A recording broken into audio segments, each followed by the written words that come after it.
Bismillahirrahmanirrahim.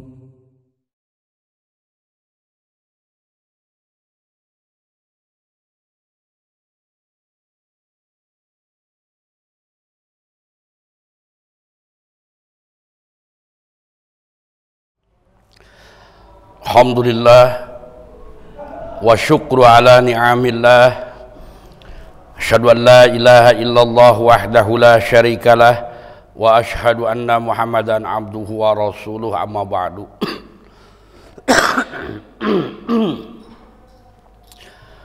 Ikhwatu iman, pemirsa kajian online yang dimuliakan Allah.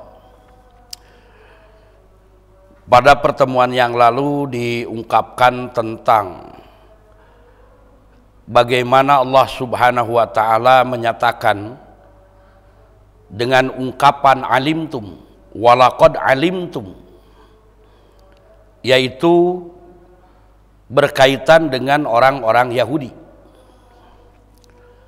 di mana ungkapan alimtum itu adalah menggambarkan bukan hanya diketahui secara fisik, secara zahir, tapi diketahui pula dari sisi karakternya, sifatnya.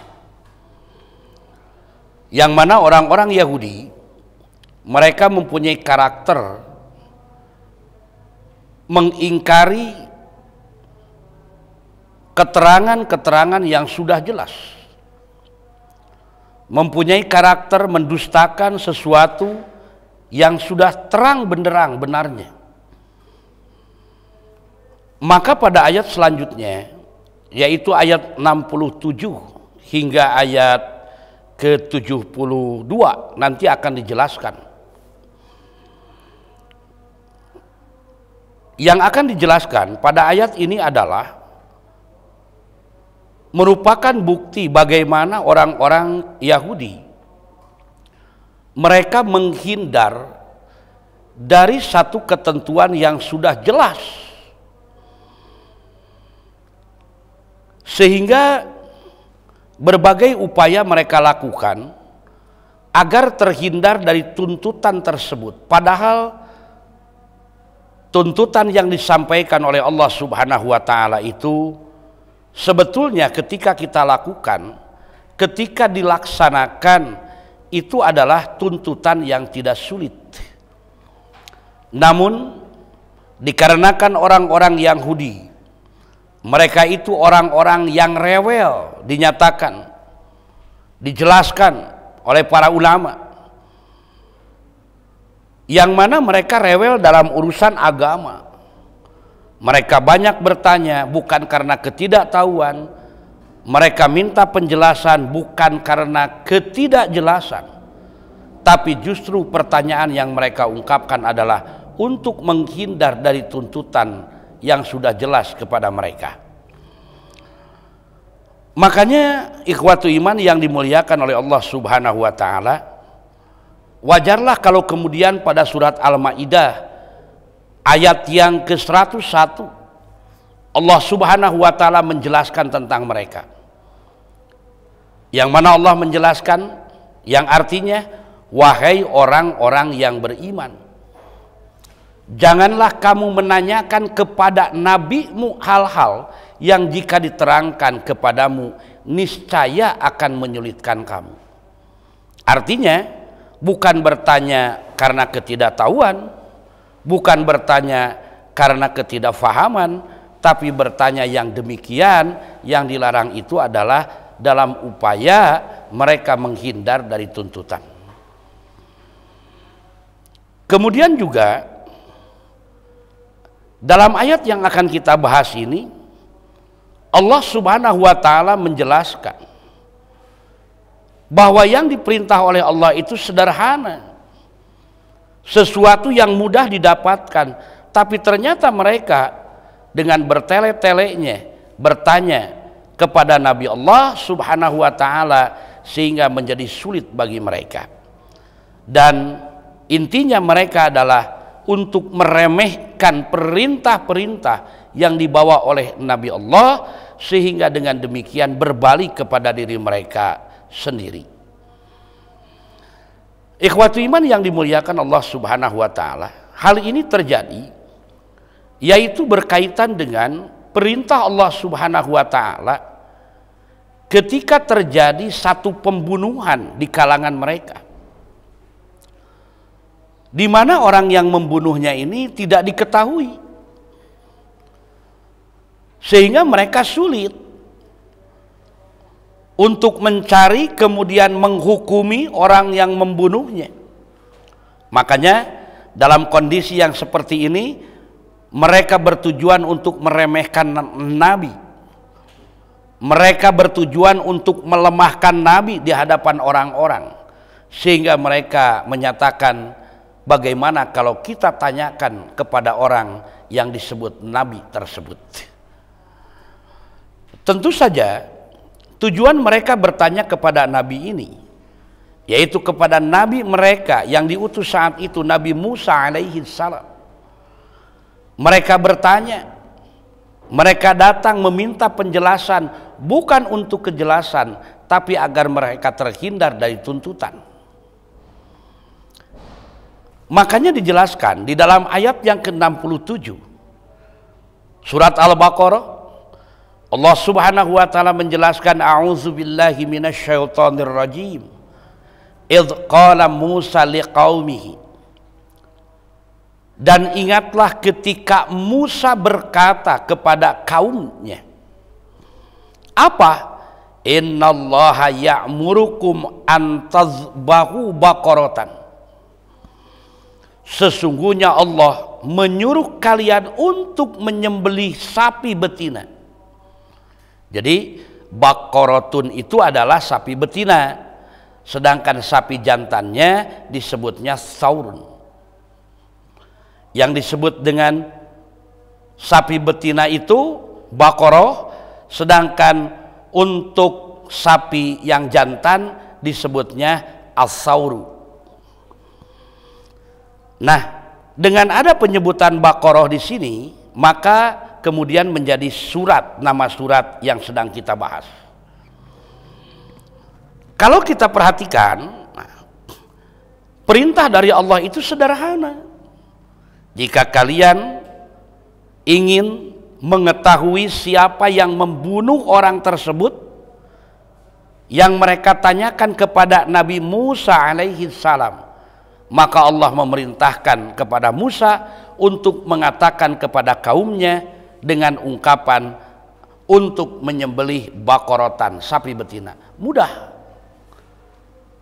Artinya sapi yang mana saja.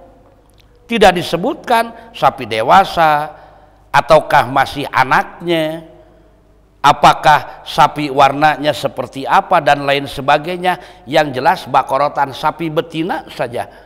Kalau mereka memang bertanya untuk mendapatkan jawaban, maka mereka akan dengan cepat, dengan segera melakukan. Namun karena mereka bertanya bukan untuk minta kejelasan, bukan karena ketidaktahuan, tapi mereka bertanya untuk memperolok-olokkan Nabi Allah, yaitu Nabi Musa alaihi salam pada saat itu. Makanya ketika mereka diperintah oleh Allah untuk menyembelih sapi betina, mereka bukan segera melakukan, tapi mereka berkata, qalu atattakhiduna huzwa. Apakah engkau Musa akan mempermainkan kami? Bukankah yang aku tanyakan siapa pembunuhnya? Kenapa Tuhanmu, ungkapannya juga Tuhanmu bukan Tuhan kami, memerintah menyembelih sapi betina? Artinya mereka menganggap jawaban dari Nabi Allah ini adalah jawaban untuk mempermainkan mereka. Makanya Nabi Musa alaihissalam menjawab, qala, dia menjawab, a'udzubillahi an akuna minal jahilin. Aku berlindung kepada Allah jangan sampai aku tergolong orang-orang yang bodoh. Kenapa dikatakan demikian? Sebab orang-orang Yang bertanya kepada Nabi Musa bukan orang yang biasa. Yang bertanya itu bukan tidak berpengetahuan, bukan tidak berilmu, bukan tidak mengerti atas perintah itu. Makanya oleh Nabi Musa dinyatakan dengan firman Allah yang barusan apa? Agar dia tidak termasuk seperti mereka yang berperilaku seperti orang-orang yang bodoh. Makanya karena mereka ingin menghindar, bukan hanya mengatakan dengan ungkapan yang seolah-olah merendahkan Nabi Musa alaihissalam dengan ungkapan atattakhiduna huzwa. Maka mereka kemudian dengan tujuan untuk menghindar menyatakan kembali kepada Nabi Musa dengan perkataan ud'u lana rabbaka, mohonkan olehmu Musa kepada Tuhanmu untuk kami. Jadi bukan kepada Tuhan kita untuk kita, tapi kepada Tuhan kamu untuk kami. Artinya kalau Musa benar keuntungan mereka dapatkan, kalau Musa salah artinya mereka berlepas diri. Itu tujuannya. Apa yang mereka minta? Yubayyin lana ma hiya, agar dia menerangkan kepada kami yang disebut bakorotan itu, sapi betina itu seperti apa. Padahal jelas perintahnya, sapi betina saja semua orang tahu, semua orang paham. Namun dengan sebab untuk menghindar tadi mereka bertanya demikian. Maka kata Nabi Musa berdasarkan wahyu dari Allah, qala innahu yaqulu innaha baqaratun la faridun wala bikrun awanun baina zalika fa'alu ma tu'marun. Kata Nabi Musa, sesungguhnya Allah berfirman bahwa sapi betina itu adalah yang usianya tidak tua dan juga tidak muda, yaitu pertengahan antara keduanya. Maka dari itu kata Nabi Musa, kerjakan apa yang diperintahkan Tuhan kepada kamu. Jelas, masih mudah didapatkan, artinya masih gampang sapi betina yang usianya tidak tua tidak muda, pertengahan saja. Namun mereka tetap, sudah jelas demikian, mempersulit kembali kepada Nabi Musa seolah-olah dengan tujuan untuk menyudutkan. Mereka pun masih bertanya, qalud'u lana rabbaka, tanyakan, mohon kepada Tuhanmu untuk kami, yubayyin lana ma launuha, sapi betina yang tidak tua tidak muda itu apa warnanya. Karena warna sapi itu macam-macam. Ada yang putih, ada yang kuning, ada yang merah, ada yang abu dan lain sebagainya. Artinya mereka ingin menambah agar mereka tidak jadi menyembelih karena tidak ada sapi yang dicarinya. Maka qala innahu yaqulu innaha baqaratun safraun faqi'un launuha tasurun nadhirin. Baik, kata Nabi Musa berdasarkan wahyu Allah, sesungguhnya Allah berfirman bahwa sapi itu warnanya yang kuning, yang mana kuningnya itu tua warnanya dan menyenangkan bagi orang yang melihatnya. Bertambah kembali persyaratannya, sehingga mereka lebih sulit lagi. Yang tadinya hanya sapi betina, minta umurnya seperti apa, sekarang minta juga bagaimana warnanya. Terus tentang saja, jelas saja bahwa untuk mencarinya menambah kesulitan bagi mereka. Maka ketika sudah dijelaskan tidak tua tidak muda, yang kuning tua warnanya, yang menyenangkan orang untuk melihatnya, artinya mendorong orang karena melihatnya sehingga dia berkeinginan untuk memilikinya. Mereka pun kembali berkilah, mencari celah untuk menghindar dengan pernyataan qalud'u lana rabbaka yubayyin lana ma hiya. Tanyakan, minta kepada Tuhanmu wahai Musa untuk kami itu. Sapi yang dimaksud itu yang seperti apa hakikatnya? Kenapa? Karena mereka mengatakan tasyabbaha alaina wa inna insyaallahu lamuhtadun. Sesungguhnya sapi itu masih samar bagi kami, dan sesungguhnya kami insyaallah akan mendapat petunjuk untuk memperoleh sapi itu. Berbagai alasan mereka ungkapkan, berbagai cara mereka lakukan untuk menghindar dari tuntutan Allah Subhanahu wa ta'ala. Maka kemudian dijelaskan kembali, maka Musa berkata, innahu yaqulu innaha baqaratun lazzalulun la tusirul arda wa la taskil harsa musallamatun la syiyata piha. Sesungguhnya Allah berfirman, sapi itu adalah sapi yang belum pernah dipakai membajak tanah, dan tidak pula untuk mengairi tanaman, kemudian juga tidak cacat dan tidak ada belangnya. Artinya warnanya harus betul-betul, tidak ada yang menyelip warna yang lainnya. Harus berwarna kuning yang menarik hati, menarik orang yang melihatnya. Sapi betina yang tidak tua, yang tidak muda, ditambah lagi belum pernah dipakai untuk membajak sawah, belum pernah dipakai untuk mengairi, tidak ada cacat, dan warnanya harus betul-betul satu warna.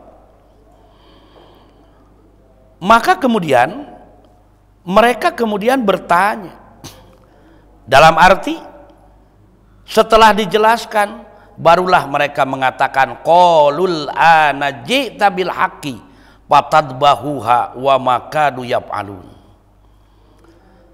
Sekarang barulah kamu menerangkan hakikat sapi itu yang sebenarnya. Kemudian mereka menyembelihnya, dan hampir saja mereka tidak melaksanakan perintah itu. Kenapa? Karena sulit untuk mencarinya dengan persyaratan yang diungkapkan tadi, sehingga menyulitkan bagi mereka, yang akhirnya mereka mendapatkan apa yang dicarinya sekalipun dengan susah payah, karena persyaratan yang begitu banyak.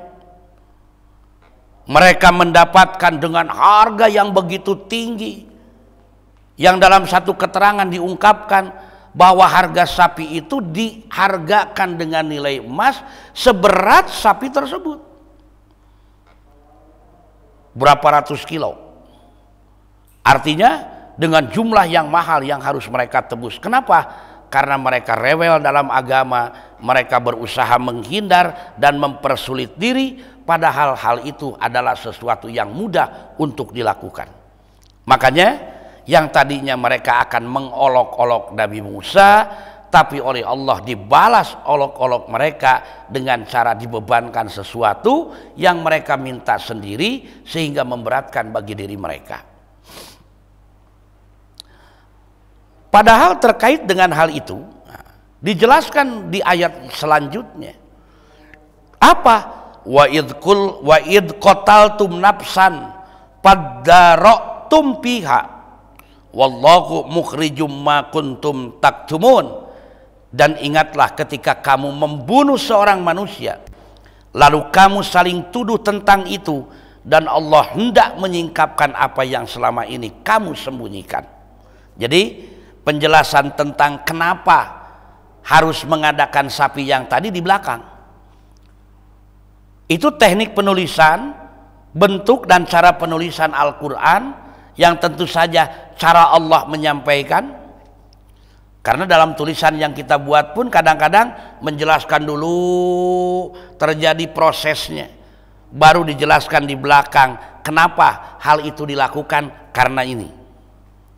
Seperti ketika kita menonton satu cerita, tiba-tiba orang itu terlihat tergeletak di bawah, orang meninggal, kemudian terputus ceritanya, menceritakan alur perjalanan bagaimana kejadiannya yang terkait dengan pembunuhan yang tadi. Ada juga yang menceritakan alur orang meneliti tentang satu kejadian, baru di belakang disebutkan kenapa penelitian itu dilakukan. Demikian pula dengan Al-Quran. bahwa perintah Allah yang disampaikan kepada orang Yahudi melalui Nabi Musa, menyembelih sapi betina yang berwarna kuning, tidak tua, tidak muda, tidak pernah dipekerjakan, tidak ada cacat, warnanya harus betul-betul satu warna. Itu sesuatu yang menyulitkan. Baru Allah menjelaskan, yaitu terkait dengan dibunuhnya seseorang yang oleh Allah akan disingkap kejadian tersebut, siapa pelakunya, dengan cara yang seperti itu. Makanya di dalam ayat yang ke-73-nya disebutkan cara untuk mengungkapnya adalah pakul nadribuku bi ba'dihha kadzalika yuhyil mauta wa yuriikum ayatihi la'allakum ta'qilun. Lalu kami berfirman, pukullah mayat itu dengan sebahagian anggota sapi itu. Ada yang mengatakan lidahnya yang dipotong, ada yang mengatakan ekornya yang dipotong. Yang jelas sebahagian dari apa yang ada dalam sapi itu dipakai untuk memukul apa? Mayat yang ingin diketahui siapa pembunuhnya. Makanya kata Allah, demikianlah Allah menghidupkan kembali orang yang telah mati dan memperlihatkan kepada kamu tanda-tanda kekuasaan. Sudah sulit mencarinya, sudah mahal harganya, tapi hanya disembelih, diambil sebahagian dari tubuhnya, dipukulkan kepada yang mati, kemudian yang mati itu dengan kekuasaan Allah subhanahu wa ta'ala, dia bangun dan kemudian menunjuk orang dengan menyebutkan namanya bahwa dialah yang membunuhnya. Setelah itu wafat kembali. Makanya dalam salah satu riwayat diungkapkan, Rawabnu Jarinin an Ibni Abbasin qala, dari Ibnu Jarir beliau meriwayatkan dari Ibnu Abbas, qala, dia berkata, lau zabahu ayya baqarah aradu la ajza'atkum walakin syaddadu ala anfusihim fasyaddadallahu alaihim. Kalaulah mereka segera menyembelih sapi yang mana saja, artinya yang betina, yang mana saja, yang penting sapi betina, maka cukuplah bagi mereka untuk memenuhi keinginan mengetahui siapa pembunuhnya. Tapi mereka menyulitkan diri sendiri, sehingga Allah pun membalas dengan cara apa? Memperketat permintaannya kepada mereka.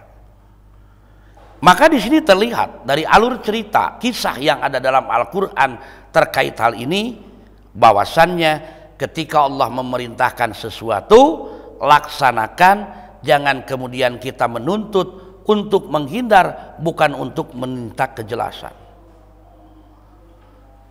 Laksanakan perintah Allah. Kenapa?